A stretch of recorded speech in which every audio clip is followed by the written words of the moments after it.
আজকের ভিডিওতে আমি এক্সপ্লেন করব চরকির এবারের ঈদে মুক্তি পাওয়া নতুন ওয়েব সিরিজ অ্যালেন স্বপনের দ্বিতীয় সিজন।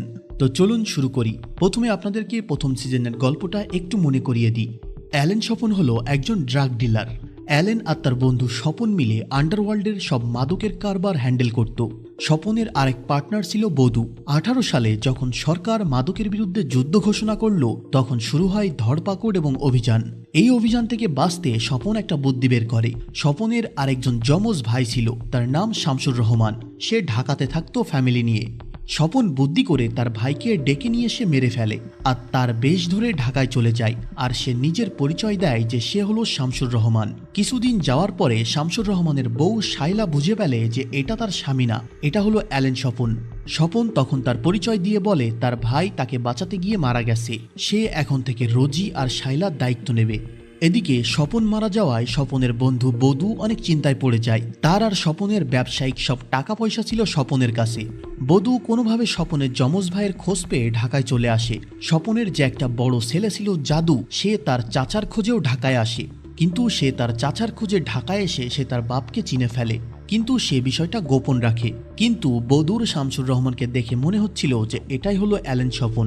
তাই সে তানজিল নামের একটা গুন্ডাকে হায়ার করে আর জাদু আর স্বপনের পুরো পরিবারকে তুলে নিয়ে যায়। সেখানে স্বপনের উপরে অমানবিক টর্চার করলেও তার মুখ থেকে একবারের জন্য বের হয় না যে সেই হলো আসল স্বপন। সে বলে তার নাম শামসুর রহমান। বধূ তখন স্বপনের ছেলে জাদুকে মেরে ফেলে, তাও স্বপন কোনো কথা বলে না, সে বলে সে শামসুর রহমান। দ্বিতীয় সিজনের গল্প শুরু হয় তারপর থেকে। স্বপন তার ছেলে জাদুর লাশ নিয়ে বাড়িতে আসে। চোখের সামনে নিজের ছেলেকে এমনভাবে মরতে দেখেও স্বপনের চোখে কোনো পানি আসে না। কিন্তু শাইলা তার ভুলের জন্য অনুতপ্ত হয়। সে মিথ্যা বলেছে, বধূ তার ছেলেকে মেরেছে। স্বপন তো কোনোদিনও তাকে ছাড়বে না। তারপরে স্বপন শাইলাকে বলে আজ রাতে আমরা কক্সবাজার যাব জাদুর লাশ দাফন করতে। শাইলা যেতে না চাইলেও স্বপন বলে তুমি আমার সাথে যাবা, তাহলে আমাকে আর কেউ সন্দেহ করবে না। আর তার সাথে তুমি শামসুল ভাইয়ের কবরটাও একটু দেখে আসবা। তারপরে সকালে জাদুর লাশ নিয়ে স্বপনরা তার বাড়িতে আসে। এখানে স্বপনকে দেখে জাদুর মা মোমেনা অর্থাৎ স্বপনের নিজের বউই চমকে যায়। স্বপন বলে আমি শামসুর রহমান, সিদ্দিকের বড় ভাই।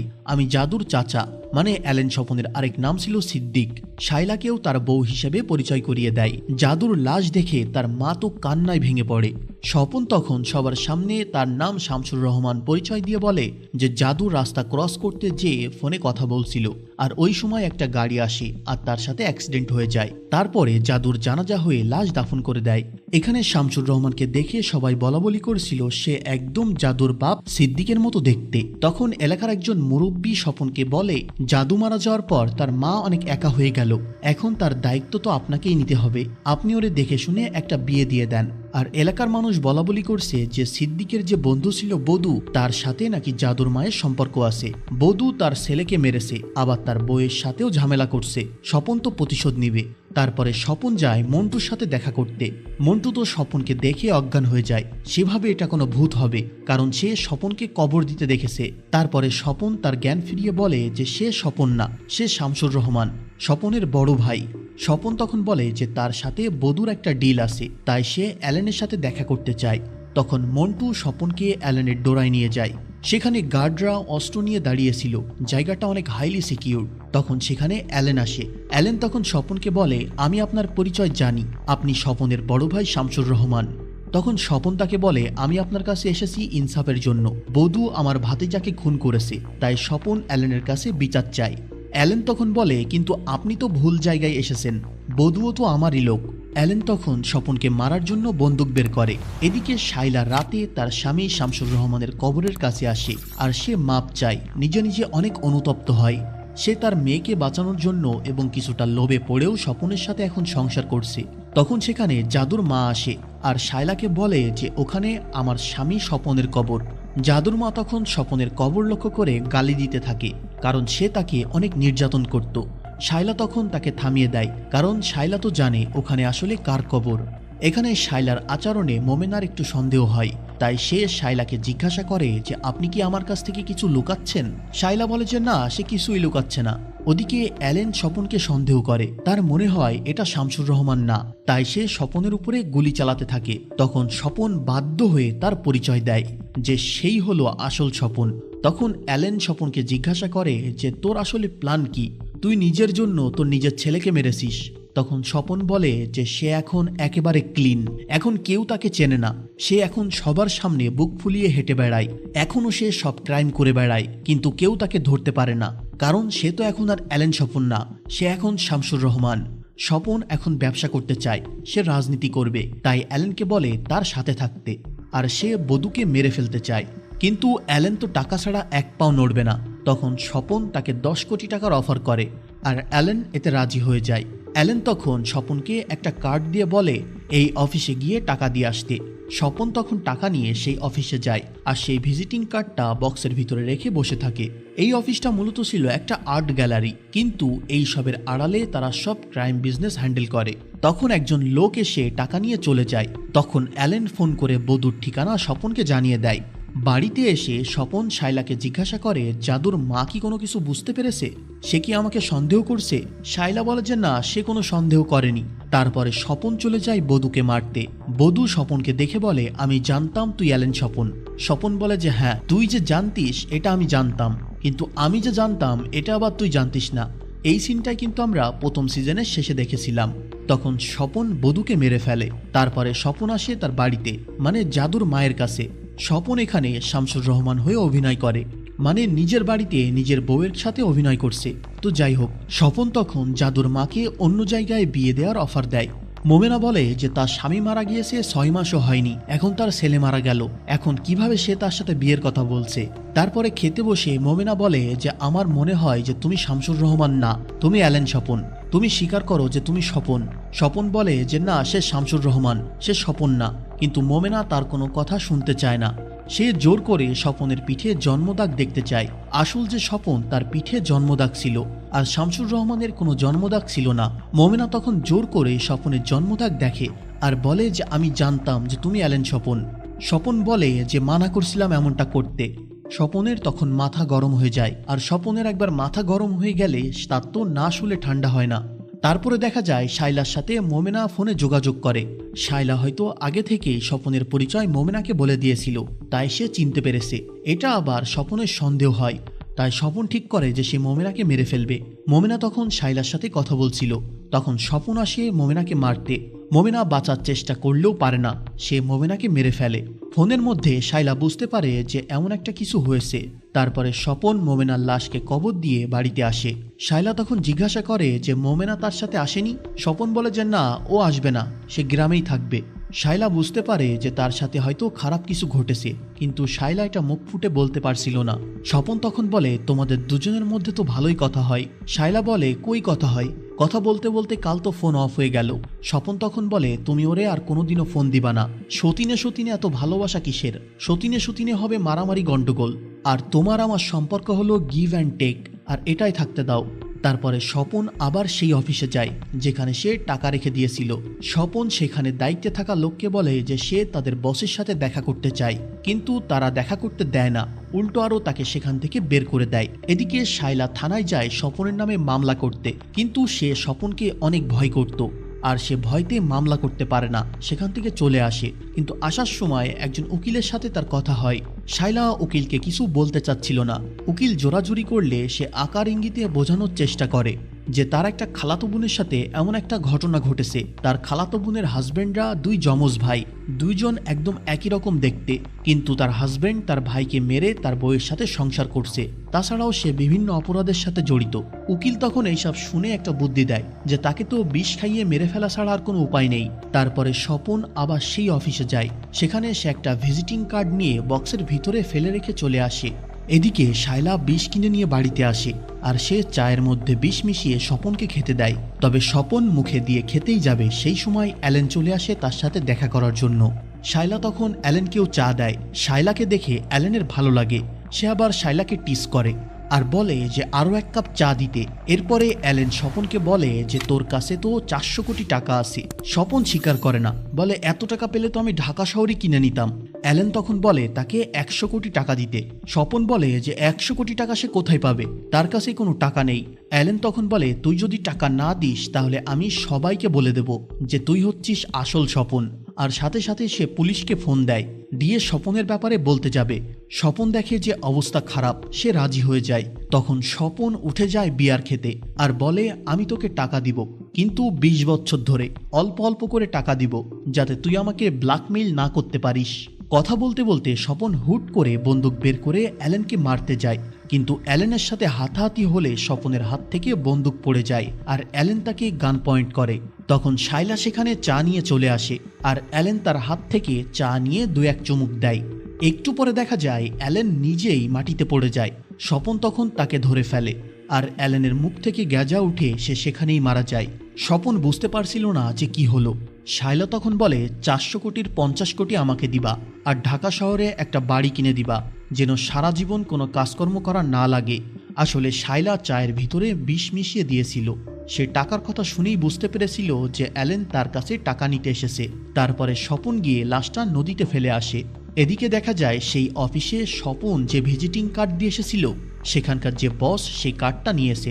কার্ডের পেছনে লেখা ছিল আমি জানি আপনি কি করেন, আজকে সন্ধ্যায় লিমা মার্কেট। তারপরে সন্ধ্যায় স্বপন সেই মার্কেটে যায়। স্বপন ছিল বুদ্ধিমান, তাদের আসতে দেখে স্বপন একটা জায়গায় লুকিয়ে পড়ে। তখন সেখানে গাড়ি থেকে একটা মেয়ে বের হয়। সে মূলত এই কোম্পানির সিইও, তার নাম হলো দিশা। তারা সেখানে অনেকক্ষণ ধরে স্বপনকে খোঁজে, কিন্তু তারা পায় না। স্বপন লুকিয়ে তাদেরকে দেখছিল, তো স্বপনকে না পেয়ে তারা সেখান থেকে চলে যায়। তারপর দেখা যায় শাইলার কথা মতো স্বপন তাকে বাড়ি কিনে দেবে বলে দেখাতে নিয়ে গেছে। সেখানকার যে হেড ছিল আনিসুর রহমান, স্বপনদেরকে একটা বিল্ডিং দেখায় যেটার দাম 40 থেকে 42 কোটি মতো। স্বপন বলে যে সমস্যা নেই, পুরো টাকায় ক্যাশ দিয়ে দিব। আনিসুর রহমান বলে এত টাকা ক্যাশ দিবেন? আপনি অর্ধেক চেক দেন আর অর্ধেক ক্যাশ দেন, তাহলে আমার ভালো হবে। তারপরে স্বপন আবার সেই আর্ট গ্যালারিতে আসে। আজকে এসে সে বসেছিল, সে বসের সাথে দেখা না করে যাবে না।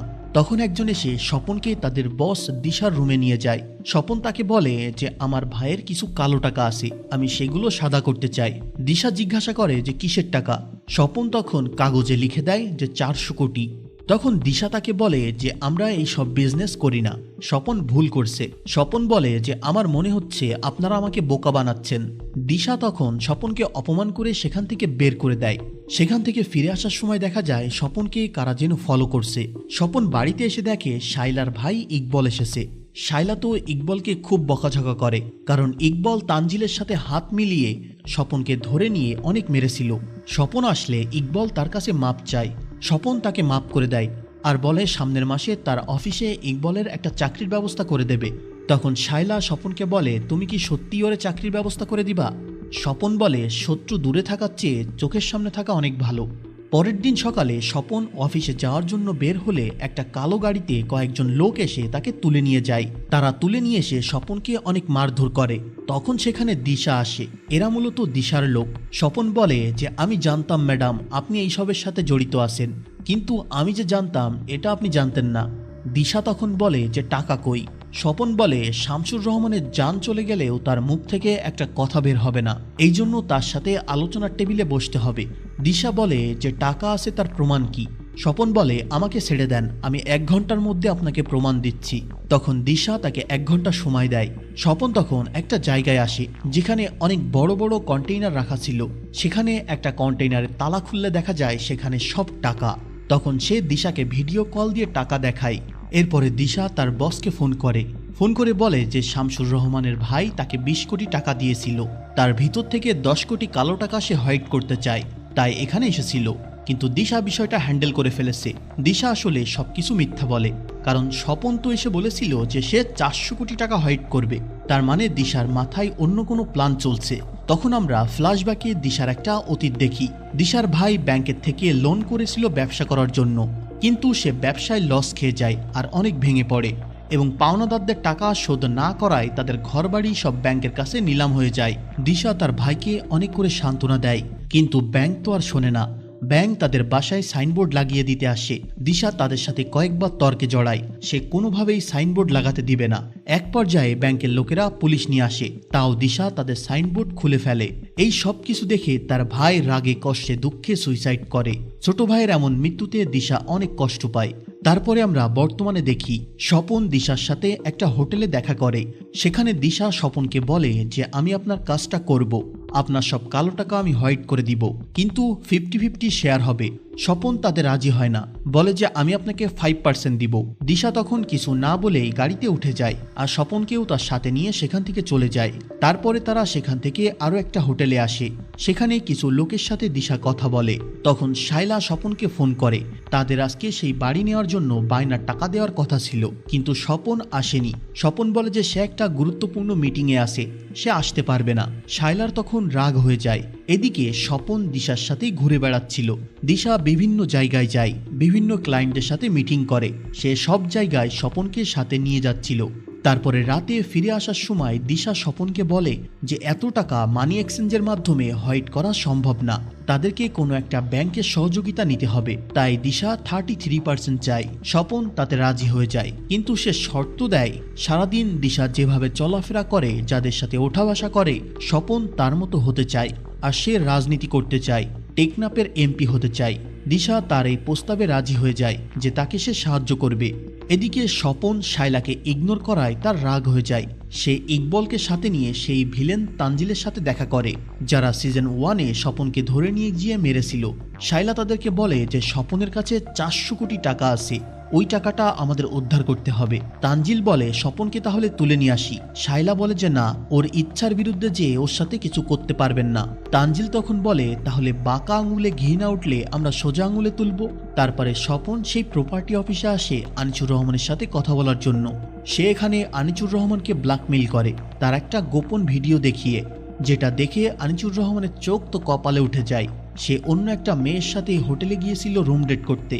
এই ভিডিওটা দেখিয়ে স্বপন তাকে ব্ল্যাকমেইল করে বলে আপনি ব্যাংক অফ বেঙ্গলের বোর্ড অফ ডিরেক্টর থেকে পদত্যাগ করেন, কারণ ওই চেয়ারটা আমাদের লাগবে, আর বাড়িটা আমাকে অর্ধেক দামে দিয়ে দেন। আনিসুর রহমান তো তার কথায় রাজি হয় না। স্বপন বলে আপনার এই ভিডিও যদি আমি বাজারে ছেড়ে দিই তাহলে ওরাই আপনাকে সেখান থেকে বের করে দিবে, আরও আপনার বউ বাচ্চা আছে, কি একটা অবস্থা হবে বুঝতে পারছেন। আনিসুর রহমান তো একদম গ্যারাকলে পড়ে যায়, তার এখন আর কিছু করার নেই, সে বাধ্য হয়ে পদত্যাগ করে। এদিকে আনিসুর রহমান পদত্যাগ করায় দিশা তো বেজায় খুশি। সে বলে এবার আমরা 30% শেয়ার কিনতে পারলেই বোর্ড অফ বেঙ্গলের ডিরেক্টর হয়ে যাব, আর একবার ডিরেক্টর হতে পারলেই ব্যাংক আমি দেউলিয়া করে দিব। দেউলিয়া শুনে স্বপন বলে দেউলিয়া কি জন্য? দিশা তখন কথাটা এড়িয়ে যায়, বলে যে সে এমনি বলেছে। তখন আমরা বুঝতে পারি দিশার অন্য কোনো প্ল্যান আছে। এই ব্যাংক থেকেই লোন নেওয়ার কারণে দিশাদের ঘরবাড়ি সব নিলামে উঠে গিয়েছিল, তার ভাইও সুইসাইড করেছিল, তাই দিশা হয়তো এখন প্রতিশোধ নিতে চায়। তো যাই হোক, তারা দুইজন সেখানে অনেক এনজয় করে, কারণ তাদের প্ল্যান সাকসেস হচ্ছে। এদিকে দেখা যায় আনিসুর রহমান শাইলার সাথে দেখা করে আর বলে যে আপনার হাজবেন্ড আমাকে এমন করে ব্ল্যাকমেইল করিয়ে আমাকে পদত্যাগ করিয়েছে, আর ওর সাথে দিশাও আছে। স্বপন সেদিন বাড়িতে আসলে শাইলা তাকে বাড়ি কেনার কথা বলে, আরও বলে যে নতুন কোনো গার্লফ্রেন্ড হয়েছে নাকি, ঘরবাড়ির দিকে কোনো মনোযোগ নেই। স্বপন উল্টো তখন শাইলাকে বকাঝকা করে আর মারতে যায়। পরের দিন স্বপন যখন বাসায় ছিল না, তখন তানজিলরা লোকজন নিয়ে বাসায় আসে আর সেই টাকার বিষয়ে কোনো ইনফরমেশন পাওয়া যায় কিনা এজন্য খোঁজাখুঁজি করে, কিন্তু তারা কিছুই পায় না। তখন তারা শাইলাকে একটা ট্র্যাকার দেয় আর বলে এটা স্বপনের গাড়িতে লাগিয়ে দিতে। শাইলা তো তাদের কথা মতো গাড়িতে লাগিয়ে দেয় আর তারা স্বপনকে ফলো করতে থাকে। কিছু দূর যাওয়ার পর তারা হুট করেই স্বপনের লোকেশন হারিয়ে ফেলে। দেখা যায় একটু পরে স্বপন একটা জঙ্গলের মধ্যে রাস্তা দিয়ে চলে আসে। এরপরে স্বপন এক ব্যাগ টাকা নিয়ে দিশার কাছে যায়। দিশা তো টাকা পেয়ে খুব খুশি। দিশা স্বপনকে নিয়ে গল্ফ খেলতে যায়। তারপরে তারা সেখান থেকে হোটেলে যায়, বিভিন্ন বারে যায়, সব জায়গায় দিশা স্বপনকে সবার সাথে পরিচয় করিয়ে দেয়। তারপরে তানজিলরা আবারও শাইলার বাড়িতে যায়, তাকে বলে যে ট্রাকারটা স্বপনের ব্যাগের ভিতরে ঢুকিয়ে দিতে হবে, তাহলেই ওকে ধরা যাবে। স্বপন সারাদিন দিশার সাথে ঘোরাঘুরি করে মাতাল হয়ে বাড়িতে আসে। শাইলা এই সুযোগটা কাজে লাগিয়ে তার ব্যাগের ভিতরে ট্রাকারটা রাখার চেষ্টা করে। তারপরে তারা স্বপনকে আবার ফলো করতে থাকে। কিছু দূর যাওয়ার পর হুট করে গাড়ির সামনে একটা ইজি বাইক চলে আসে আর তারা স্বপনের লোকেশন হারিয়ে ফেলে। কিন্তু তারা এবার ড্রোন উড়িয়ে দেখার চেষ্টা করে যে স্বপন জঙ্গলের ভিতরে কি করে, কিন্তু কোথাও পায় না। একটু পরে দেখা যায় স্বপন নিজে নিজে আবার তাদের সামনে দিয়ে চলে যাচ্ছে। তানজিলরা প্রতিদিনই এভাবে বোকা বনে যাচ্ছে। এদিকে স্বপন আবারও যায় দিশার সাথে এনজয় করতে। সবার সাথে মজা করতে করতে দিশার কাছাকাছি গেলে স্বপনকে সবার সামনে দিশা একটা থাপ্পড় মেরে দেয়। সবার সামনে এমন থাপ্পড় খেয়ে স্বপনের তো মাথা খারাপ হয়ে যায়। তারপরে স্বপন সেখান থেকে সোজা বাড়িতে চলে আসে। শায়লা তাকে দেখে বুঝতে পারে যে স্বপনের মধ্যে কিছু একটা চলছে, তার সাথে কিছু একটা হয়েছে। তারপরে স্বপন আবার যায় দিশার সাথে কথা বলতে। সে দিশাকে বলে যে তাকে বিয়ে করতে হবে। সে বিয়ে করার আগ পর্যন্ত দিশাকে 1 টাকাও দিবে না, আর দিশা তার টাকা দিয়েই তো শেয়ার কিনছিল। তখন দেখা যায় দিশার যে মেইন বস ছিল সে তার পিএসকে ফোন করে বলে যে দিশাকে চোখে চোখে রাখতে, কারণ দিশার অন্য কোনো প্ল্যান আছে। দিশা তখন স্বপনকে ফোন করে বলে যে আজকেই সব টাকা পয়সা নিয়ে আসতে, কিন্তু স্বপন বলে যে না, আগে বিয়ে হবে তারপরে টাকা। দিশা তার কথায় রাজি হয়ে যায়, বলে আগে টাকা পয়সা নিয়ে আসতে, তারপরে আমি নিজের চোখে দেখে সব ডিল করব। তখন স্বপন আবারও বেরিয়ে পড়ে, আর এবারও তাকে ফলো করছিল তানজিলরা, সাথে শায়লাও ছিল। কিছু দূর যাওয়ার পর তাদের লোকেশন আবার একটা জায়গায় থেমে যায়, আর তারা সেখানে নেমে আশেপাশে খোঁজ করে দেখে যে সেখানে ট্রাকারটা পড়ে আছে। মানে স্বপন তাদেরকে বোকা বানিয়ে এখানে ফেলে রেখে চলে গেছে। গাড়ির ভিতর থেকে শায়লা দেখতে পায় একটা প্রাইভেটে স্বপনের মতো একজন লোক যাচ্ছে। তার একটু সন্দেহ হয়। তখন আমরা আসল ঘটনা দেখি। স্বপন আসলে জঙ্গলের মধ্যে একটা গাড়ি লুকিয়ে রেখেছে। সে জঙ্গলের মধ্যে এসে নকল চুল দাড়ি লাগিয়ে গাড়ি নিয়ে বেরিয়ে পড়ে, যাতে তাকে কেউ দেখে চিনতে না পারে। শায়লা তখন দেখে স্বপনকে চিনে ফেলে, আর সে তানজিলদের চেয়ে তাড়াতাড়ি করে বলে দেয়। তখন তানজিলরা স্বপনের গাড়িকে ফলো করতে থাকে। স্বপন তখন গাড়ি নিয়ে ঢোকে এক ইন্ডাস্ট্রিতে। তানজিলও তার দলবল নিয়ে সেখানে ঢুকে এলোপাতাড়ি গুলি করা শুরু করে, আর স্বপনকে খুঁজতে থাকে। কিন্তু একটু পরে সেখানে আরেক পক্ষ এসে গোলাগুলি শুরু করে, আর তানজিলদের সব লোককে মেরে তানজিলকে গান পয়েন্টে নেয়। তখন সেখানে স্বপন আসে। মূলত স্বপন তানজিলের যে ডান হাত ছিল তাকে টাকা পয়সা দিয়ে হাত করে ফেলেছে, আর তানজিল এখন স্বপনের কাছে ধরা পড়ে যায়। স্বপন তখন সেই কন্টেইনার খুলে তানজিলকে টাকা দেখায়, বলে এই টাকা না দেখে মরলে তোমার জীবন বৃথা। তানজিল তখনও ভাবছিল এটা হলো শামসুর রহমান। স্বপন তখন তার ফর্মে আসে, বলে আমি অ্যালেন স্বপন। তখন তানজিল স্বপনকে দেখে ভয় পেয়ে যায়, আর স্বপন তানজিলকে গুলি করে মেরে ফেলে। অন্যদিকে শায়লা যায় আনিসুর রহমানের সাথে দেখা করতে। সে বলে আপনি তো বদলা নিতে চান স্বপনের থেকে, আমি আপনার সব ব্যবস্থা করে দিব। আপনি শুধু আমার আর আমার মেয়েকে বিদেশ পাঠানোর ব্যবস্থা করে দেন, কারণ স্বপন জানতে পারলে আমাদেরকে মেরে ফেলবে। তখন স্বপন বাড়িতে যেয়ে দেখে যে শায়লা আর তার মেয়ে নেই। তখন স্বপন বুঝে যায় যে শায়লা তার সাথে 2 নাম্বারি করেছে। তখন আমরা শায়লাকে একটা লঞ্চের ভিতরে দেখি। আনিসুর তাকে ফোন দিয়ে বলে কালকে আমার শিপ সাইপ্রাসের দিকে রওনা দিবে। আজকে রাতে আমার লোকজনরা আপনাকে ওই শিপে তুলে দিয়ে আসবে। এখন আপনি আমাকে আপনার হাজবেন্ড সম্পর্কে কি জানেন সেগুলো বলেন। শায়লা বলে যে আপনি শুধু আমাকে বিদেশে পা রাখার ব্যবস্থা করে দেন, আমি আপনাকে এমন খবর দিব যা আপনি নিজেও বিশ্বাস করতে পারবেন না। শায়লাকে বাড়িতে না পেয়ে স্বপন আসে দিশার কাছে। দিশার কাছ থেকে স্বপন শায়লার ব্যাপারে জানতে পারে। তখন দেখা যায় ইকবল সেই জাহাজের দিকে আসছে। স্বপন ইকবলকে ফলো করতে করতে সেখানে চলে আসে, আর ইকবলের উপরে গুলি চালায়, কিন্তু ইকবল সেখানে কোনো রকমে বেঁচে যায়। তখন সেখানে শায়লাকে পেয়ে যায় স্বপন। শায়লা তো স্বপনকে দেখে ভয়ে পালাতে থাকে। স্বপন তখন শায়লাকে ধরে ফেলে। শায়লা তখন স্বপনের কাছে মাপ চায়। স্বপন জিজ্ঞাসা করে যে আমি তো তোমাকে সবকিছুই দিয়েছি, তারপরেও তুমি আমার সাথে এমন কেন করলে? শায়লা বলে আমি শুনেছি তুমি দিশা নামে কোন মেয়ের সাথে সম্পর্কে গিয়েছো, তাই আমি রাগ করে এটা করেছি। স্বপন তখন শায়লাকে মারার জন্য গান পয়েন্ট করে। শায়লা তখন বলে যে আমি প্রেগনেন্ট, আর বাচ্চাটা তোমার। স্বপন এটা শুনে ইমোশনাল হয়ে পড়ে। কিছুক্ষণ পরে স্বপন শুট করে, কিন্তু স্বপন এখানে কাকে গুলি করলো সেটা আর আমাদের দেখানো হয় না। সিরিজটা এখানে শেষ হয়ে যায়। এখন হতে পারে যে স্বপন গুলিটা শায়লাকে করেছে, আবার নাও পারে, কারণ সে একবার তার ছেলের জাদুকে হারিয়েছে, হয়তো সে আর হারাতে চায় না। আবার হতে পারে যে গুলিটা ওই সময় তার পাশে ইকবল চলে এসেছে, সেই ইকবলকে গুলি করে দেয়। কিন্তু আপনার কি মনে হয় স্বপন এত নিষ্ঠুর আর কঠোর হয়েও সে কি শায়লাকে বাঁচিয়ে রাখবে নাকি মেরে ফেলবে? অবশ্যই কমেন্টে জানাবেন। আর সিরিজের কথা বলতে গেলে গল্পটা প্রথম থেকেই আমার কাছে দুর্দান্ত লেগেছে। আপনি চাইলে সিরিজটা দেখতে পারেন, অসম্ভব ভালো লাগবে। কিন্তু গল্পটা প্রথম থেকে যেভাবে এগোচ্ছিল শেষের দিকে এসে আমি একটু হতাশ হয়েছি, কারণ গল্পটা এখানে শেষ না করে আরেকটু সামনে এগোনো যেত, আরও একটু ইন্টারেস্টিং মোমেন্টে গল্পটা শেষ করা যেত। তবে সিজন 3-তে যে বড় ধামাকা আসছে তার বলার অপেক্ষা রাখে না। তো ভিডিও আপাতত এতটুকুই, কথা হবে এর পরের ভিডিওতে। চ্যানেলটি সাবস্ক্রাইব করে সাথে থাকেন।